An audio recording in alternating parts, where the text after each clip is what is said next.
If you're a developer or building projects for clients, A2 hosting actually checks a lot of boxes when it comes to flexibility and performance.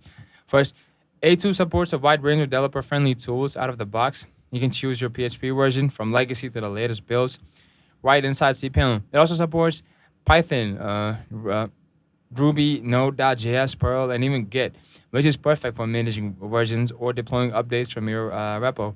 Their turbo plans run on light speed servers and offer built-in server level caching, which really helps with speed, especially if you're developing apps that need fast response times or are traffic heavy. You also get SSH access, which is super useful for running commands, managing files, or using Composer and WP CLI if you're working with WordPress. Databases, you're covered with MySQL and PostgreSQL support. Plus, you can set up cron jobs to automate tasks like backups or script triggers.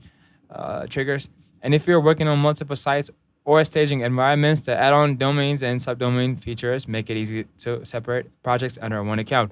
Bottom line, A2 hosting isn't just good for beginners, but it gives developers real tools, root level control on VPS plans, and the speed you need to build and launch serious web projects. Like this breakdown, give it a thumbs up, subscribe, and let me know what you are building with A2 in the comments.